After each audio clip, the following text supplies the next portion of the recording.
No moral ambiguity, all the ingenuity. Thoroughly directed at war in your community. No matter what they do to me, it won't change the fact. Freedom's a human right, it's time to take them back. So how do we stop this obnoxious nonsense? A meeting, a forum, a concert, a conference. I understand the need to talk and process, but we need action, not just thoughts and concepts. Somebody help me. That's word. This is not healthy. Man. I am not wealthy. What I do, have the power to break the chains. Welcome to Right to Survive TV on Open Signal, a Portland community media event. Today, our guest is Cassie Cohen and Aaron Goodman. Right to Survive is a direct action organization that go out to the houseless community and educate the houseless people on their constitutional, human, and civil rights. We went out into the houseless community and asked them these very questions on the impact the environment is having on them and what impact they're having on the environment. Let's go to the screen. I'm going to talk to the people to see the effect that the environment have on them. I'm here in a southeast location where I see and been aware of a new gathering of houseless people. They're keeping it quite clean, and that's good. But I'm here today to discuss with Mac, right? Yes. On how does the environment impact him living out here like this? Well, it's not easy for one. It's especially now the winter's hitting. Last night was like probably the first real cold night that we've had, and the wind and rain will just. I mean, you see these are shanties. You know, it'll rip it apart. It's actually kind of nice because then you see people actually helping each other out like it should be. When I used to come past here earlier this year, it was one tent. But as you can see, all those tents is popping up. People are moving in as we speak with the rain and stuff that's coming. Is the environment is harsh on people that live outside, or was it hard on people? To adapt at first. To adapt? To adapt at first. I mean, but me from their age, I've been on the streets. I've been, I've done here, there, I've traveled and all that. And I loved it because, it was just the freedom. But being out here with my two, it's hard. I'm not gonna lie, it's hard. Now that you live through the heat and all that smoke, how are you gonna live in this type of environment with the cold, the wet, the rain, possibly snow? Like we have, my dad built like a wall around our tent. Like a yurt? Yeah, and we have a little fire. That's how we get our heat. Right. We have a two burner propane tank that we cook on. He made a bathroom. We have a bathroom where we heat up water to shower. The girls shower at school. Sometimes at home they shower. For the most part, it's okay. I mean, it's just now that the weather's getting cold. I mean, like early mornings, if you're not under any covers, you're chilly. You're chilly. Right, that's what I was going to ask. What if you didn't have that? If we didn't have that, we'd be SOL, honestly. A lot of people are saying the houseless people are destroying the environment. It's an interesting concept. What impact are you having on the environment? We keep it clean. We go to the restrooms at the stores and the gas stations so we don't have to go outside. We take showers where we need to, and we eat at places where they provide food. Okay. But then everybody accumulate trash, right? We pick up our garbage and take it where the garbage needs to be taken. If we had our own garbage cans, we'd have a place to store it at. And you think the city should buy porta potties every X amount of feet or something? But every 150 feet. Because people see a lot of trash.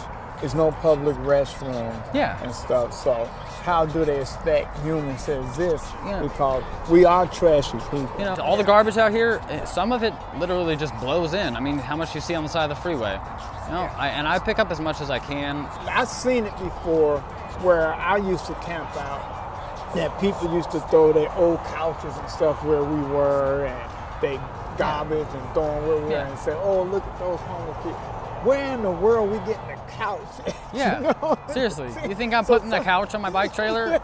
I've done it once. It's not fun. I don't want to do it again. So it's not just houseless people that's doing this. It's everybody. It's everyone. So why do you think they would blame it on the houseless people ruining it? Because we're an easy scapegoat. Is this scapegoat? And I mean, we're looked down upon by society for the most part. What's funny is out here I see more of a sense of community than I see with housed people. Do you feel that housed people, the social service agencies, the city officials are afraid to see a gathering of people that's been demoralized build a community? Absolutely. I mean, we ended up pushing shopping carts full of garbage down there. Yeah. And it looks terrible. Whereas, but that's reality. I mean, like I said, I think a dumpster, it's perfect. Like, Waste Management can afford to have their dump truck making one more stop. It's just right there. It's right there. It just makes a lot more sense. And the only logical thing I've thought of is that they really just are trying to drive all the homeless people out.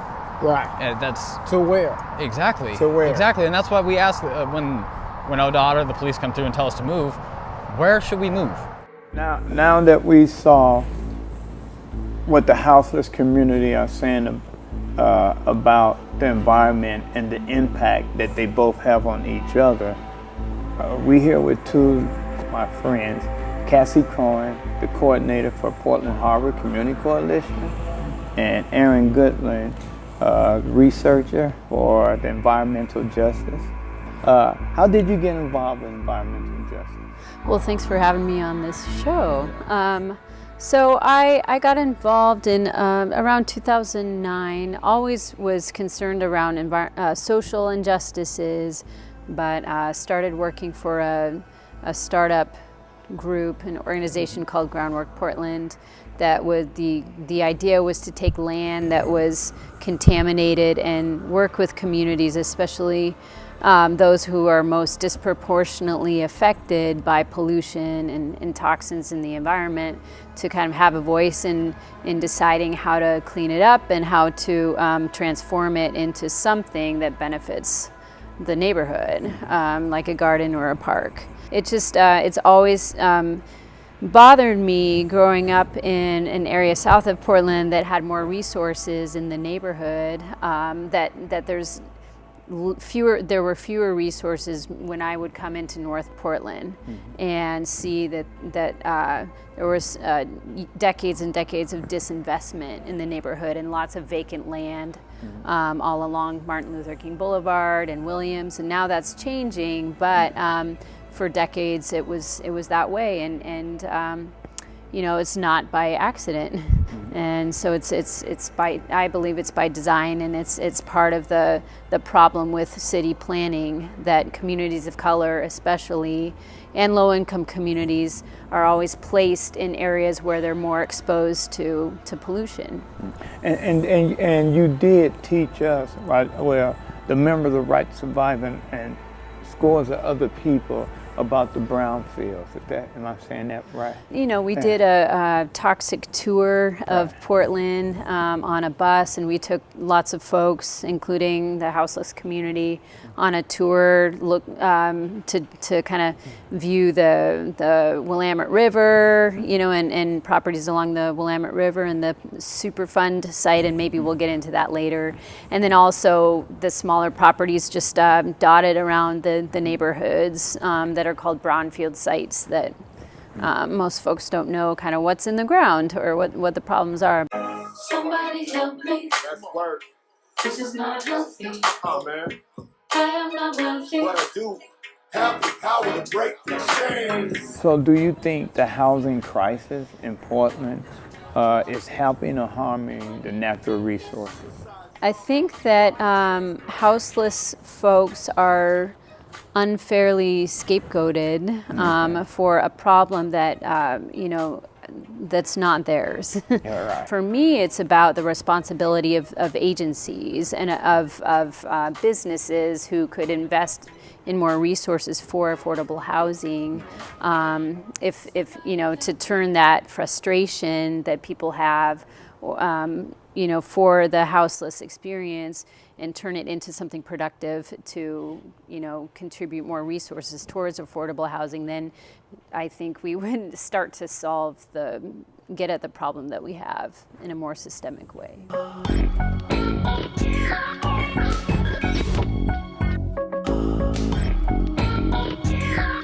So I'm gonna go to Aaron Goodland.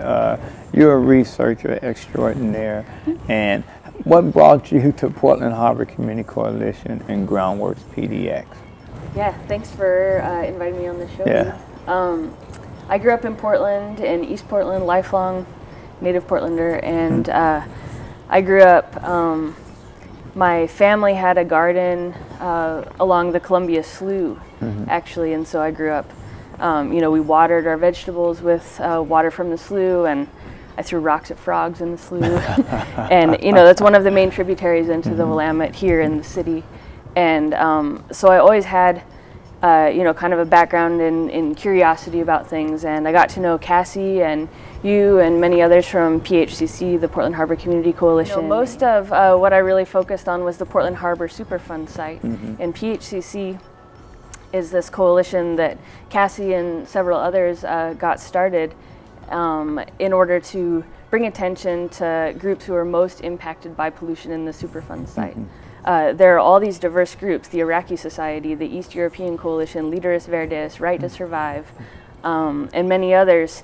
And each of these groups has, one or two or three main things that they're concerned about related to the harbor, whether it's jobs that could come from the cleanup, whether it's houseless people living along the river, whether it's immigrant and refugee fisher people who are consuming toxic fish on a regular basis.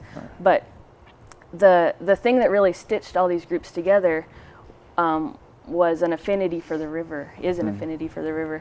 And that was a little bit surprising to me. I think to many of us, we don't think of people that have these other sort of like really important day-to-day survival-oriented concerns as environmentalists. And yet, people are really concerned about the river itself. Somebody help me. That's word. This is not healthy. Oh, man.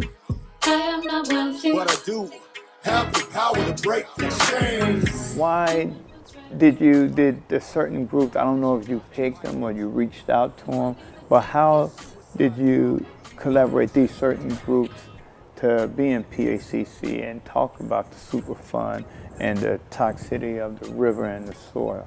Because so many folks had no idea the extent of the problem of how toxic the river is. Over 100 years of pollution that's settled in the bottom of the river. The fact that pregnant women or even a woman of childbearing age cannot eat a single resident fish from the Portland Harbor. It just is kind of mind-blowing to anyone that we would, introduce, the Superfund site to. So that's why I think people got involved, because they really couldn't believe that they never had heard of this, and it's right here in their city. And there's so much talk of what a green city we are and what a sustainable city we achieve to be or are already, and the values of this place. And people are drawn to water. So as Aaron was saying, it's like a common value, and everyone can find a place to join together around that subject matter, even if we come from really different places. So, it also was kind of a way to come together for the first time for a lot of folks, to have houseless community members meeting with the Latino community, to Black community, with Eastern Europeans and other immigrants, and so and then also the conservation groups joining in. Like we've had Sierra Club, especially, that's been really supportive, Audubon Society, Willamette River Keepers. So it's sort of a different mix than usual for a coalition. So in your thesis, in your dissertation, did you find any one group that stood out most and what their main concern was? You know, I mean, I think that all of the groups that are part of PHCC have, you know, at different moments come forward more strongly, and then another moment step back, and a lot depends on what's going on at the time. But I did spend a lot of time with Right to Survive members in particular, walking up and down the river, talking with folks. In the summer of 2013, I think it was, we created a pamphlet, or Staying Safe and Healthy on the Rivers, I think. And it was designed, you know, by and for houseless people. You know which fish, some fish are safer to eat than others, for example. So kind of had some photos identifying which fish are safer to eat than others. If the police come and take down your tents, what are your rights in terms of like how much notice are you supposed to get? Please do as much as you can to keep us safe, a clean camp, you know, to dump your trash in, you know, a trash can or receptacle, even if it means walking a little bit further to do that. And so what you're saying, that the houseless community was aware of the trashing of natural area and the toxicity in the water. Why do you think now it's a big cry out about that they saying the houseless community is destroying our natural areas? Somebody help me. That's work. This is not healthy. Oh man, I am not wealthy. what I do have the power to break the chains. I don't have the answers, but I just imagine that there's greater and greater visibility of people that are sleeping outside and having to rest outside because there's just such a shortage of affordable housing, and the houselessness, the numbers of individuals and families that are experiencing houselessness here keeps growing. You know, as part of our coalition, I think another reason why groups stay involved is because we all are more aware now of what our rights are, what our rights are to access the river and to have community benefits and standards come out of the Superfund cleanup process, to have jobs training, to have jobs, to have protocol. We won a small victory, and they said they was going to clean up 8% of the rivers.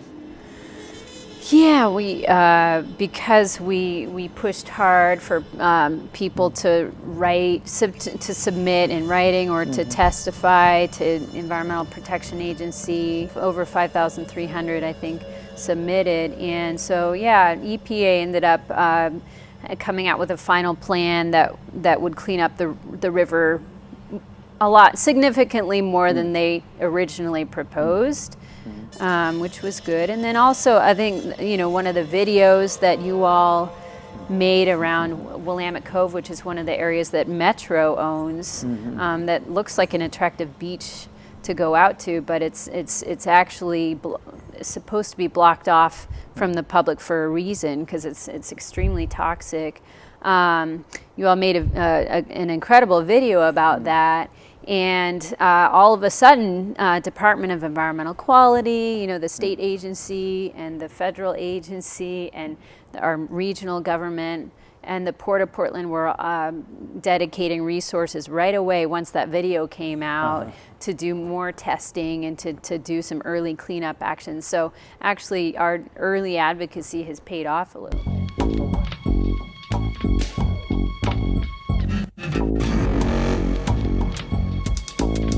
Because of the current federal administration, who has influence all the way down here to Portland and to the Regional Environmental Protection Agency on you know, colluding with corporations, you know, who are protecting their bottom lines and don't want to spend any money to clean up the river. So every presidential administration, whether it's 4 years or 8 years, after they gone, the EPA changes administration also, right? And then they want us to start all over from point one, what we did those 8 years, and start over again. So this time they said they wasn't sure if they was going to stand up or address the problem that we presented these last 8 years in the Obama administration, and they want to restart it all over. Is that wear and tear on the effort? You know, if anything, we need to step up our momentum big time. When we hear from the EPA in a couple days, we should push back big time. And I would add, it was no dreamland under the Obama administration. You know, that took a lot of struggle, a lot of fighting hard. And you know, out of almost 300 Title VI complaints that people's civil rights are being violated, you know, around environmental justice issues, none of them have amounted to anything. You know, I think one in California had something that came for the community after filing a complaint, and that's since, you know, over the last, I think, 20 to 30 years or so. You know, I think the bottom line is that houseless people are exposed to really serious toxins in a lot of these areas, you know, lead, dioxin, PCBs, and those are toxins from over a century of industrial activity. And that's not to say that, you know, trash and whatnot in the river isn't a problem, but just to put it in perspective, you know, and we're talking like Fortune 500, like multinational corporations.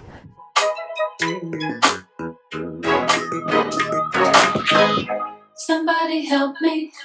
It was an important guy with you, well, with us when we walked along the river. He's not with us anymore. Do you want to talk a little bit about him? Two people actually were really committed for a couple of years there, Loretta and Roy Pascoe.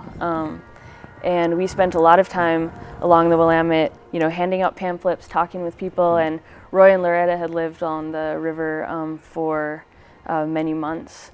And Roy had grown up fishing in the Puget Sound. Yeah, he developed cancer and ended up passing away in May of 2015. You know, a couple weeks before he passed away, I was sitting at a coffee shop with him, and he pounded his fist on the table and said, "Damn it, if I wasn't fighting for my life, I'd be fighting for the river." Cassie called out a couple of organizations locally that have really done a lot to support the work of environmental justice organizations. At the same time, you know, I don't know, we look to the easy targets to blame. Your average person might not know kind of that broader story or that broader history. It's up to us to keep like getting the word out there that we're talking about big corporations who have done the vast majority of polluting of our cities, you know, that the rest of us, and some more than others, are just trying to survive within that. The blame is going to the folks who are most visible, who are living on the streets, but how many housed people, you know, decide, oh, I'm not going to rinse out that plastic container, I'm just going to throw that in the trash instead of recycling it. You know, I mean, in our society, we kind of individualize solutions to systemic societal problems.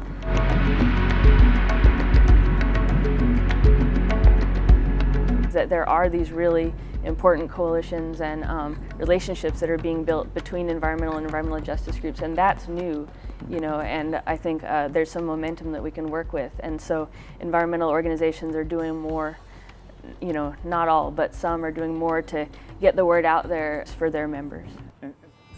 Okay, we have a question from the audience. I'm wondering what kinds of opportunities you see for people at, say, the neighborhood association level to collaborate housed and houseless people. It's not, trash is the most visible, but it's actually not the only thing going on. So that's exactly like, I mean, what are some of the particular toxins or things, aside from the trash? I mean, it seems like the least alarming in terms of what you're talking about. What are there things that people in the neighborhood associations could focus on specifically, like, or things that they could do something about? There's air, you know, air, water, and earth. So, I mean, the air quality is some of the worst in North Portland, you know, compared to a lot of other cities. Actually, it's horrible. But if people are living outdoors, that means they're exposed more, and especially if they're living along the freeways, for example, or under the freeways. It's, you know, it's not good. It's not good for their health. Talk to people who are living nearby, you know, get to know your local houseless folks rather than calling 911 or you know, filing complaints automatically. You know, start by creating a human connection. We, Right to Survive, have an ambassador program, and we went to the Montevella Neighborhood Association meeting, and they was complaining about the trash. So what the ambassador program do is try to connect the housed and the unhoused with solutions that they can come up with. And a lot of them saying put a label on your garbage can where people can drop by and put trash by, or leave trash bags and let them know to help clean up and stuff. Are there any like stewardship-based programs where there are houseless camps that really make up like an area that's already like been polluted, and to transform it? And is that getting any highlight? Because I think that's really important. What you're asking is a twofold question. In organized tent cities, tiny house rest areas, villages, camp, by any other name, they have their porta potties and they have their dumpsters, but in gathering of people being swept and finding a safe place without any organization, they just come in there. That's where the environment and the topic get cloudy, because where everybody trash, if everybody didn't get rid of trash, we wouldn't need waste management, right? Yeah. So, and if you don't have waste management out in the wilderness, where do you do with your trash? The big industrial people have been doing that for hundreds of years. So the thing of it is to try to find out, and even in the meantime, solution on how we can help each other. Places where, you know, an individual park ranger has a relationship with folks who are living there, and they've found a way to work together to, you know, every so often. For example, actually near Cathedral Park, Roy and Loretta and I talked with somebody for a long time who had gotten to know, you know, I don't know what agency that person was from, but he said he actually would do sweeps on the river, picking up any trash that he came across, not just his own or other houseless people, but whatever he found, and would put it all in one place, and then, you know, on like every other Wednesday or something, they would pick it up. The city officials or the government can pay houseless people to go along to all these camps and pick up the stuff. I guess that's our song. So it's many questions, many answers, many solutions, and if you have the answer, call us at Right to Survive 503-839-9992 and give us your solution. Thank you for listening. That's all today, folks. I let the music raise funds for community centers. Start a high school that is soon to be finished. I'm thinking about starting a community garden. Trillions on the war while the poor people are starving. Music is a tool in the hands of the artists. Do the right thing and it makes you a target. When the pigs murder the innocent and walk scot-free, we gotta occupy the property and block the street. I'm at the intersection between love and liberation, indoctrination and occupation. I demand a response to this emergency, so the government is conscious of insurgency. So much work to do, so few jobs to find. The financial sector loose and robs you blind. Politicians and puppets and the Pope protects predators. The paper's propaganda projected by the editors. Somebody help me. That's word. This is not healthy. Man. I am not wealthy. But I do have the power to break the chains. Doing what's right, you might get you. I want you to think it's suicide job, but we gon' change the game. I'm going in like a shank to the pancreas. I believe in the government with the faith of an atheist, rebellious, like Chavez in Venezuela. My focus goes far beyond genitalia, surgical. I go past cervical thresholds from beneath the earth's surface, surpass UFOs.